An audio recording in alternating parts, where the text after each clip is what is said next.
संजय उवाच। संजय ने कहा, दृष्टा देखकर तु किंतु पांडव अनिकम पांडव सेना व्यूढ़ व्यूह रचना में खड़े होना। दुर्योधन राजा दुर्योधन तथा तब आचार्यम गुरु उपसंगम्य पास जाकर राजा राजा वचनम शब्द अब्रवीत कहा। इस श्लोक का मतलब, संजय ने कहा, हे राजन, पांडवों की सेना की व्यूह रचना का अवलोकन कर राजा दुर्योधन ने अपने गुरु द्रोणाचार्य के पास जाकर इस प्रकार के शब्द कहे। धृतराष्ट्र इस बात की पुष्टि करना चाहता था कि क्या उसके पुत्र अब भी युद्ध करने के उत्तरदायित्व का निर्वहन करेंगे।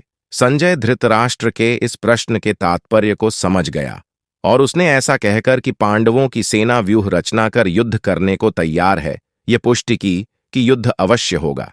फिर उसके पश्चात उसने वार्ता का विषय बदलते हुए यह बताया कि दुर्योधन क्या कर रहा था। धृतराष्ट्र का ज्येष्ठ पुत्र दुर्योधन निर्दयी और दुष्ट प्रवृत्ति का था।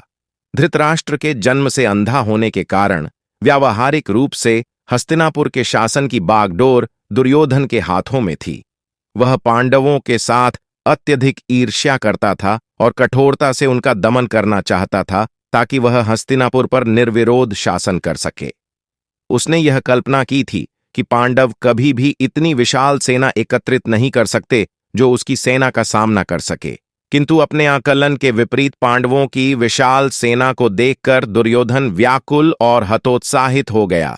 ऐसे में दुर्योधन का अपने गुरु द्रोणाचार्य के पास जाना यह दर्शाता है कि वह युद्ध के परिणाम के संबंध में भयभीत था।